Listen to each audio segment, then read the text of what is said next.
कोई शर्म होती है, कोई हया होती है, कोई सेल्फ रिस्पेक्ट होती है, कोई अपनी इज्जत होती है, कोई कौम की इज्जत होती है, कुछ लोगों की इज्जत होती है। लेकिन हर चीज को बलाए ताक रखकर आपने सिर्फ पैसों का बाप बढ़ाना भैया, सबसे बड़ा रुपया।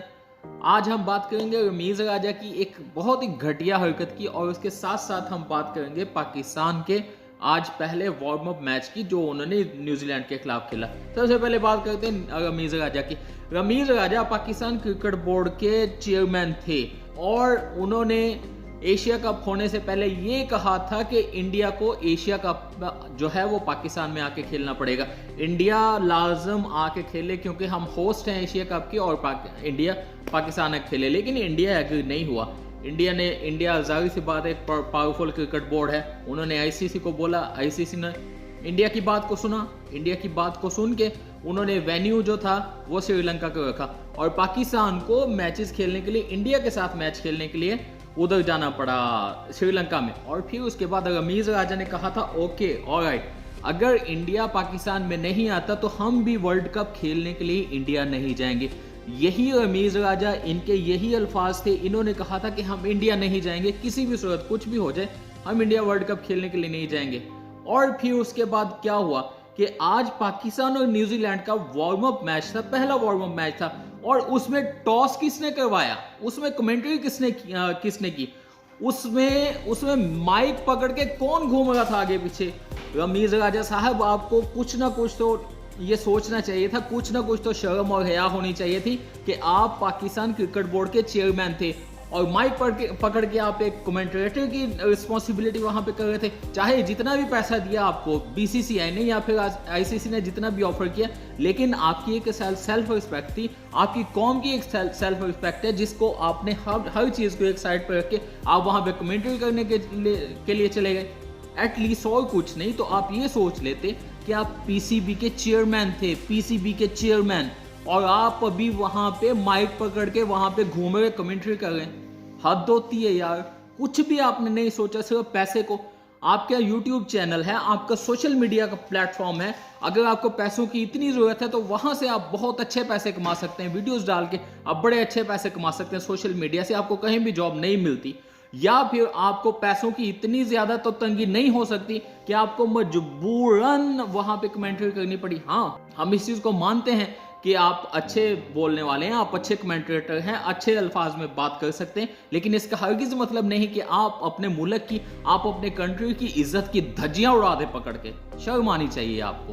फिर दूसरी जानिब पाकिस्तान और न्यूजीलैंड के क्रिकेट मैच की आज बात करते हैं। आज वार्म अप मैच था तो बहुत अच्छा पाकिस्तानी बैटिंग जो थी, पाकिस्तानी बैट्समैन जो थे काफ़ी ज़्यादा एक्सपेरिमेंट हुए। सलमान अली आगा, फिर उसके बाद सऊद शकील, फिर उसके बाद मोहम्मद रिजवान जो हैं वो तो मतलब हीरो है ना, हीरो मतलब मास्टर ब्लास्टर है वो, उसकी परफॉर्मेंस पे तो कोई डाउट ही नहीं है। और फिर बाबर आजम ने बहुत अच्छी परफॉर्मेंस दी, बहुत अच्छा खेले। लेकिन ये है कि फिर उसके बाद ये सारे मामलात अगर हम जेन में रखें तो आपको पता था कि इंडिया में मोस्टली विकेट्स जो हैं वो बैटिंग विकेट्स हैं, सारे फ्लैट विकेट्स हैं। तो वहाँ पे आपको प्रॉपर कुछ बॉलिंग अटैक सारा उस चीज़ का जेन में रखना पड़ेगा। आपके सामने स्कोर कार्ड शेयर करते हैं जी। अब्दुल्ला शफीक ने इमामुल हक के साथ ओपनिंग की। इमामुल हक एज यूजुअल मतलब नहीं चल सके, 1 रन बना के आउट हो गए। अब्दुल्ला शफीक को बाफखर जमान की जगह पर रिप्लेस किया गया था क्योंकि वो था वार्म अप मैच था तो ये ओपन साइड थी, मतलब कोई भी कर सकता था। तो अब्दुल्ला शफीक को चांस दिया गया। 14 रन बनाए 25 बॉलों पे। बाबर आजम आए, उन्होंने 84 बॉलों पे 80 रन बनाए, 8 चौके 2 छक्के मारे। फिर उसके बाद रिजवान ने एक रिमार्केबल इनिंग खेली, 103 रन बनाए 94 बॉल्स में, 9 चौके और 2 छक्के मारे, रिटायर्ड हर्ट हो गए। फिर उसके बाद सऊद शकील एक्सपेरिमेंट था, बहुत अच्छा एक्सपेरिमेंट रहा। उन्होंने 53 बॉल्स पे 75 रन बनाए, 5 चौके और 4 छक्के मारे, 141 का उनका स्ट्राइक रेट रहा। फिर उसके बाद सलमान आगा, उन्होंने 23 बॉलों पे 33 रन मारे, 3 चौके 1 छक्का।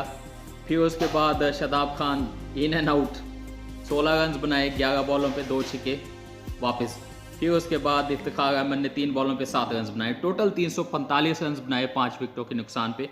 फिर उसके बाद न्यूजीलैंड को जैसे इन्होंने स्टार्टिंग में पकड़ा था तो महसूस होता था कि न्यूजीलैंड को ले लेंगे, हार जाएंगे, लेकिन ये है फिर उनके बैट्समैन सेट हो गए, बैट्समैन सेट होने के बाद वो जो रविंद्रा था, रविंद्रा ने 72 बॉल्स पे 97 रन की बहुत अच्छी इनिंग्स खेली, 16 चौके और एक छिक्का मारा। फिर उसके बाद कॉनवे 0 पे आउट हो गए। केन विलियमसन ने 54 रन बनाए 50 बॉल्स पे, 8 चौके मारे। फिर उसके बाद डैरिल मिचेल जो थे 57 बॉल्स पे। फिर उसके बाद टॉम लैथम जो थे उन्होंने 18 रन बनाए। उसके बाद फिलिप्स 3 रन बना के बाहर। और उसके बाद चैपमैन जो थे, चैपमैन ने एक बहुत अच्छी इनिंग्स खेली और वो न्यूजीलैंड को जीत तक लेकर गए। उन्होंने 65 रन बनाए 41 बॉल्स पे, 6 चौके और 3 छिक्के मारे। उसके साथ जिमी नीशम ने उनका साथ दिया, 21 बॉलों पे 33 रन, 3 चौके और 2 छिक्के।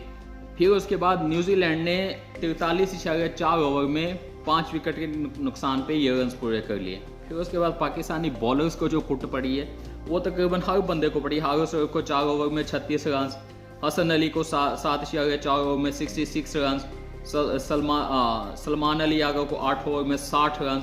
उसके बाद उसामा मीर को 10 ओवर में 68। मोहम्मद वसीम जूनियर जो थे उनको बड़ी कुट पड़ी है, 7 ओवर में 58 रन पड़े हैं उनको। फिर उसके बाद मोहम्मद नवाज जो थे उनको 7 ओवर में 55 रन पड़े। तो जो वार्म अप मैच था, वार्म अप मैच में ये था कि एक्सपेरिमेंट होने थे, बैटिंग को चेक करना था, बॉलिंग को चेक करना था, इसलिए वार्म अप मैचेस हुए। शाहीन शाह अफरीदी को रेस्ट दिया गया। तो काफ़ी सारी चीज़ें यहाँ पर खुल के सामने आ गई। काफ़ी सारे मतलब बैट्समैन जो थे, काफ़ी टैलेंट जो था काफ़ी एक्सप्लोर भी हुआ। फिर उसके बाद जो लोग नहीं चले गए उनका भी पता चला। बाकी ये है कि वेल प्लेड पाकिस्तान, अच्छा टारगेट था, लेकिन ये है कि न्यूजीलैंड ने भी अच्छा खेला।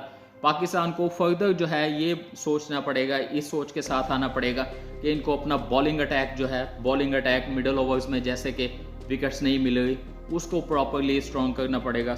ये प्रॉपरली स्ट्रॉन्ग करेंगे। बैटिंग तो मतलब पाकिस्तान के पास काफ़ी ज़्यादा अभी बेहतर हो रही है, तो ये मिडल ओवर्स में और अटैक को स्ट्रॉन्ग करेंगे, अपनी बॉलिंग अटैक को स्ट्रॉन्ग करेंगे, तो डेफिनेटली पाकिस्तान ओवरकम करेगा और अगले मैचेस बड़े अच्छे तरीके से खेलेगा। नाज़रीन, अपना ख्याल रखिएगा, अगली वीडियो में मिलते हैं। अल्लाह हाफिज़।